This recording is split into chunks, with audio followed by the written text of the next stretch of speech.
Yeah. Okay. So good evening to all viewers. Like Dr. Sedo here mentioned earlier, we may have viewers from different parts of the world with different time zones.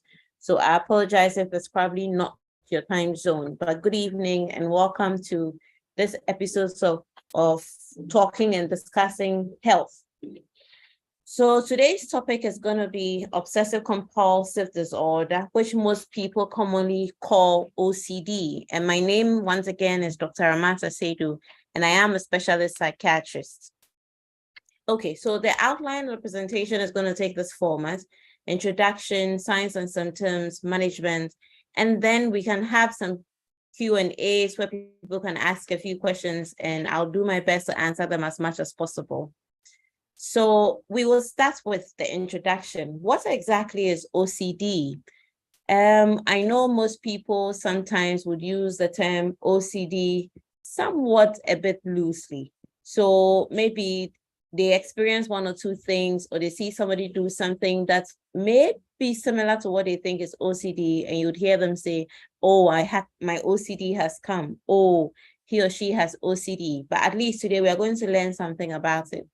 I decided to use some pictures or infographics to explain it so that it can help the understanding. So when you take OCD, right, it is obsessions, compulsions, and the D now becomes a disorder, making it a challenge, making it a medical condition for people.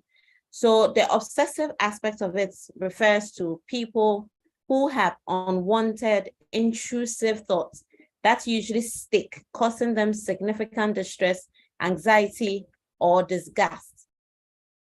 If you take that, you realize that the obsessions are the person's thinking, what the person thinks about. This intrusive means that thoughts that keep recurring without the person's control. They are the person's own thoughts. They are not thoughts that are coming from external places or any reasons, but the person would recognize that these are the things I'm thinking about. So for example, someone will say, what if I harm someone I love? Such a thought coming into the person's head, but it is repeated, it is intrusive. It is usually an unwanted thought. Obviously, these are thoughts people don't want to think about, but they keep coming to their minds and they are unable to control these thoughts. And then an example of another thought is, what if this is contaminated? What if I really don't love my partner? What if I lose my mind? What if I am bad? Am I real? So these are unpleasant, unwanted thoughts that keep coming, and it becomes a challenge. So because they are unable to control these thoughts, it causes them significant distress, anxiety, and can make them very, very unhappy. OCD is a mental health disorder, and it is usually when the person gets caught up in the obsessions, like I mentioned, and compulsions. I'll explain the compulsions as we go along. We all know, or at least some of us have heard of the World Health Organization that lists OCD as one of the top 10 most handicapping conditions by lost income and decreased quality of life. So we have it can take 14 to 17 years from the onset of the symptoms for a person to be diagnosed with OCD. And about 2.5% of the population are affected by OCD. I put this in here so we can appreciate the extent of OCD globally and amongst ourselves. So when we say a lifetime prevalence over anybody's lifetime, you can have the rate or incidence of occurring of OCD to be about 2.3%. In the US alone, it's about 1.2% of people, adults who have OCD. And there is a gender difference. So about 50% of the adults of people with OCD, it seems to be more common in women than it is in men. And then 10% of OCD sufferers usually will end up even questioning their own sexuality. Let's remember, we said it's about unpleasant thoughts that keep coming to the person's mind. And children or people within the ages of 18 to 29 years old have the highest level of OCD. Most people would always ask, what causes OCD? There are three main risk factors that we can use to describe the causes of OCD. But before I go on, they are not necessarily causes. They are called risk factors. Risk factors in the sense that there's a difference between what we call a disease and what we call a disorder. So once it is a disorder, there's not an exact cause as to what it is, but there are a lot of factors that can be linked as to why somebody is likely to develop OCD. So one of the main factors is hereditary factors, in the sense that there's a high possibility of developing OCD if you have a close family member who is suffering from it. But I would like to stress here that just by virtue of the fact that you have a family member that has it, does not necessarily mean you're going to develop it. What it actually means is that comparing you to somebody who doesn't have a family history of it, you have a higher chance. But even the person without a family history could still develop OCD. Then we have biological factors. These are changes in someone's brain, where there are certain things in the brain we call neurotransmitters, and that can change, either go high or go low. There can be some changes with these chemicals in the brain that could account for OCD. Then we have the environmental factors, example, parenting styles that are adopted, and experiences of emotional and physical abuse at a young age. This list is not exhaustive, but these tend to be some of the risk factors associated with OCD. Now, there's something called the OCD cycle. Remember, I said I was going to talk about compulsions much later on. If you look at this beautiful image, which I have a much simpler version when we move to the next slide, you look at the cycle that is going on. We have obsessions at the top, which has the cloud. That is the thoughts I mentioned earlier. And then you realize that some of the thoughts are up here. So it could be memories, urges, impulses, images, ideas, or even sensations. And then some of these thoughts, the thoughts or the obsession, will have some meanings attached to it. And because it's so intrusive and recurring, it's unpleasant, people don't want it. I mentioned that it gives the person what we call the distress. So when you come to the distress, now sometimes to relieve this distress, people will now engage in compulsions. And the compulsions are then behaviors to sort of avert these obsessions that they are having. It does not necessarily make them feel better and can even worsen the distress that they are having. But then they get the obsessions, a meaning is attached to it, making it more unpleasant. It causes a lot of distress and discomfort to the person, and the person will exhibit some of the compulsions. Examples are, they may have avoidance behaviors, they may look for reassurances, and then they may have mental rituals that they may exhibit, and some of them, some overt behavior. So an example is somebody, when the obsessions is getting a bit intense, would exhibit this compulsion by maybe tapping their feet, hitting something, and it comes a repeated behavior they tend to exhibit. So some of them may have some temporary relief, and this relief doesn't necessarily mean they feel better, but I mean it is relief from the distress. And the next thing you know, there's negative reinforcement of this particular kind of relief, and it goes back to the obsession. So this is the cycle of somebody who has OCD and how the whole symptoms and everything impact and affects the person's life. And it generally underlies what we call OCD. I told you I have a simpler picture. So like I said, the person has obsessions, unwanted, distressing thoughts, impulses, images. It causes a lot of anxiety. That is distress, fear, worry, disgust, and they need to do something to at least allay some of these anxiety. Then they engage in the compulsion, they get some temporary relief, and then the cycle just continues. So then what will then be the symptoms of obsessive compulsive disorder then? So this is some of the symptoms they will typically present with, or some of the things that people would experience. So the repeated thoughts about contamination. So this is dirty, this is not clean enough. Yes, they know they've cleaned this, they know it's clean, but they can't do anything about their thoughts.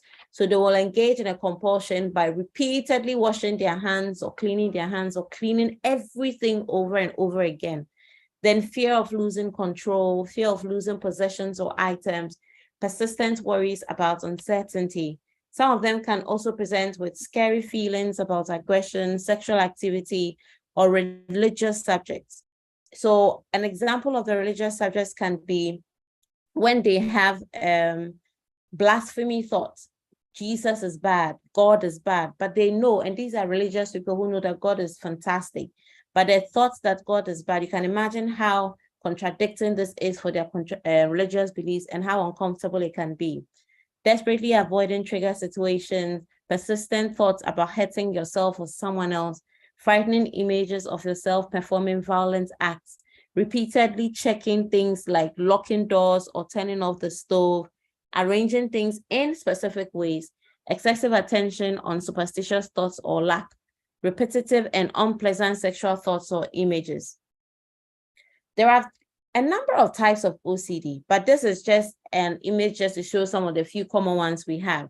So I mentioned earlier, someone can have OCD and it's largely centered around contamination and cleaning.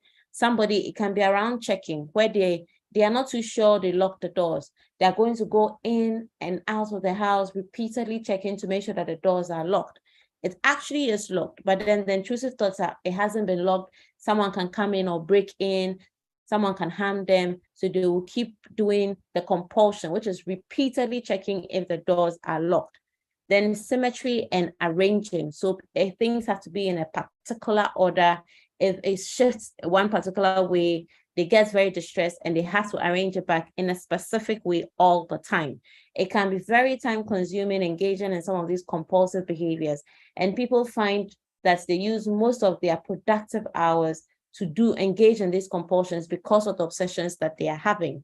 If as an adult or as a young person, a student, a worker, anyone, imagine spending most of the time of your day trying to control or live with OCD. It makes you less productive. Your job can be affected. A lot of aspects of your life can be affected. So we have intrusive thoughts and ruminations, and then hoarding behavior.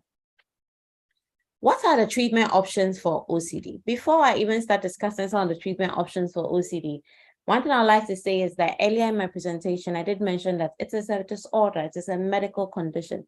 That tells you that there are medical approaches to managing somebody with OCD. Usually when somebody has OCD, if you're listening to this presentation or you know somebody that has OCD, this presentation, my take home mostly is for you to know that there is professional help, there's medical help, and it is not the end of the world. Usually what I would recommend is that you either visit the nearest medical doctor or the nearest clinic. It doesn't have to be a psychiatric hospital if you're uncomfortable about it. Stigma is a big area and it doesn't have to stop you from seeking help from other facilities. What you can do is walk into a nearby facility, have a doctor assess you, and then if the diagnosis is made, treatment can be made. You can be referred to see a specialist or not. If you could also walk into any of the psychiatric facilities, that is Accra Psychiatric Hospital, Pantine Psychiatric Hospital, or Kolebu Teaching Hospital. If you're not in Ghana, any nearby psychiatric facility or any hospital near you, you can have a doctor assess you and the right help will be given to you. Also in Ghana, you can attend clinics, psychiatric clinics and private facilities. I'm sure Dr. Sedo here may share some of these details later. You could also attend the psychiatric clinics at the Kolebu Teaching Hospital, Konfanochi Teaching Hospital, and even police hospital as well. So what we're going to do when anybody sees you, let's say any professional sees you, we're going to take a lengthy history, going to do an exhaustive assessment, trying to identify and make a diagnosis of OCD, and then having conversations with you or discussing with you, we would be able to come up with the appropriate management plan that best suits you to help you with the OCD.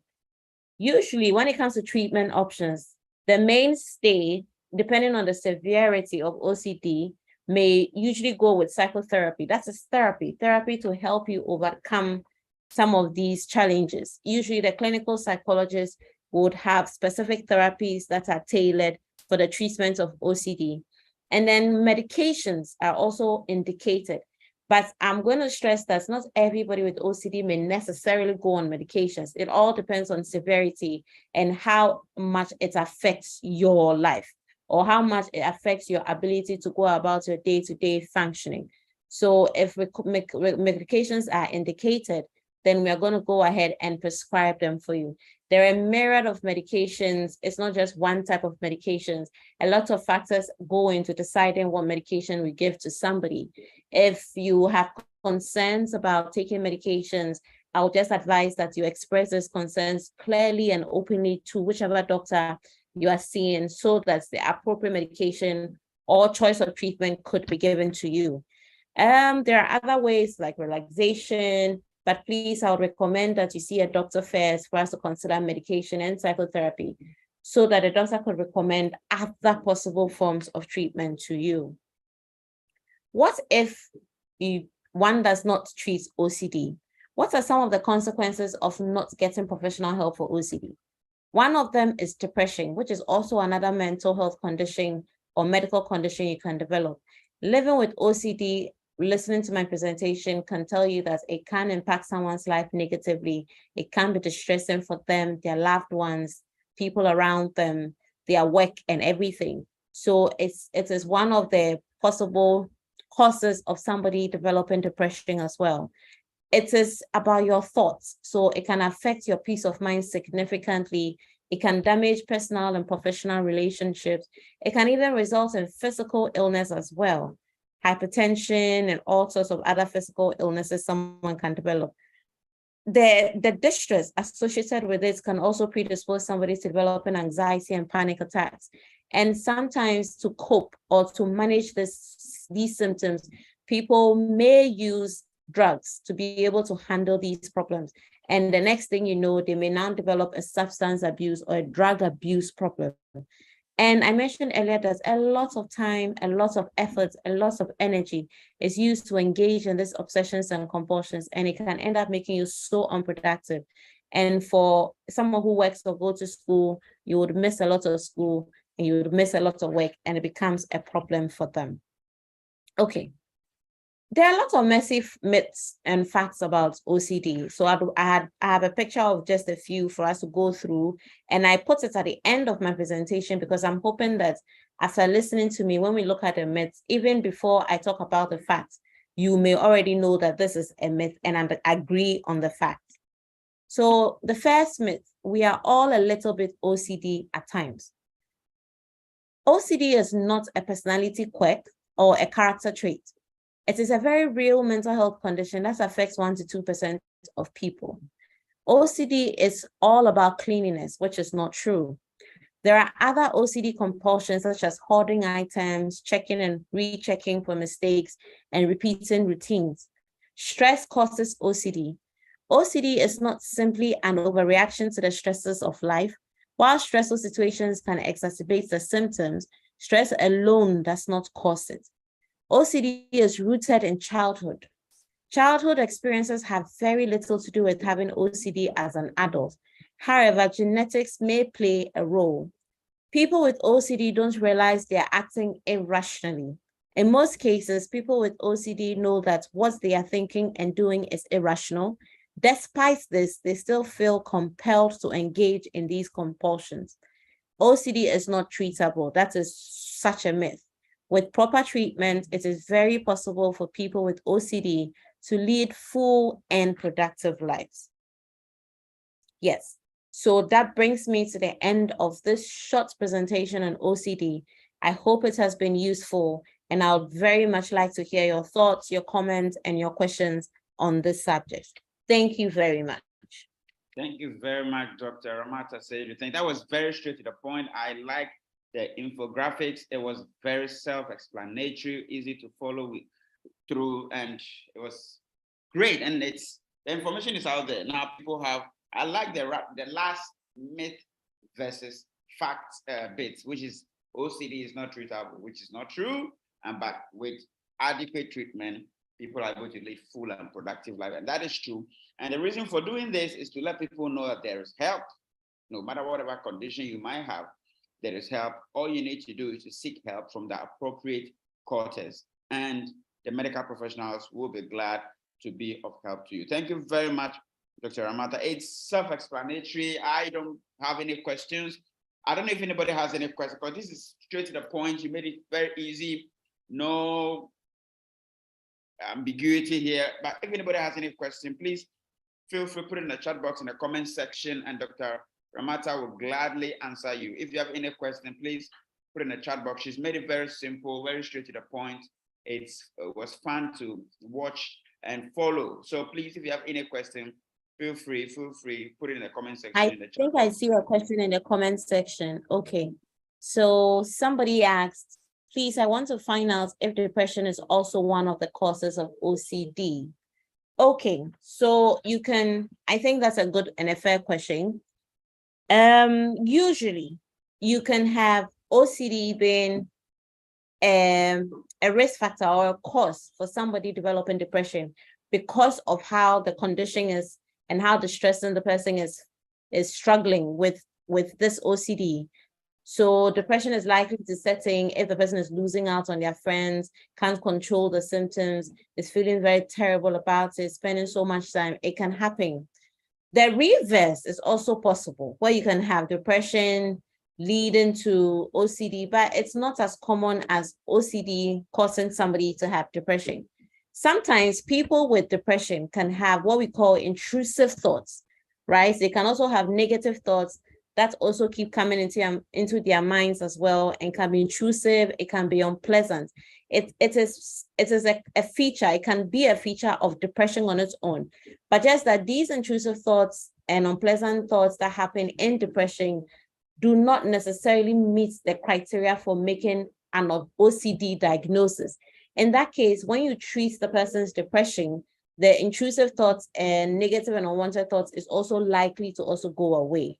So that is about the differences I can say. So if there's somebody that has depression and is having intrusive thoughts, it doesn't necessarily mean it's OCD. So that is why I advise that once you seek professional help and the doctor or the professional speaks to you, that's an assessment. The professional is able to clearly delineate which diagnosis they're going to manage or which diagnosis they are facing, and then they would offer the best treatment. I hope that answers your question, please. Thank you. That was a good question. Very good. That brought out a lot of other things. Thank you very much, Madam Linda. Thank you very much. Any more questions in the chat box, in the comment section, and Dr. Ramata will gladly answer for us. Great question by Madam Linda. Thank you very much. Any more questions? More questions for clarification? And the good thing is this is free consultations, free specialist consultation. So if you have any question, please drop in the chat box in the comment section, and Dr. Ramata will gladly help us. Those of us who join us a little late, no worries. As usual, we're going to have the recording posted on the YouTube channel. You can always go back there and have it all to yourself. Thank you very much. Any more questions? Any more questions? I don't see any more questions. It only means one thing, and it's not two. This one is only one thing, that Dr. Ramata did justice to the topic. Just like it did to me, she did justice to everyone else who's joined us live. So if there are no questions, that I'm not seeing any questions on YouTube either. If there are no questions, we just want to use this opportunity to say, Dr. Ramata, thank you very much. And because you've done so well, you've helped us to understand the topic so well. As always, as we do here, if you do well, we always tend to invite you back. So we will likely invite you back to share more with us on other topics. Thank you very much. We appreciate your time. And thank you, every one of you, for taking time to join this very short presentation. I enjoyed it because straight to the point, and I like it. It makes it easier for people to follow. Thank you, every one of you. And until next week, when I come your way with another interesting topic, it's been a pleasing pleasure serving you.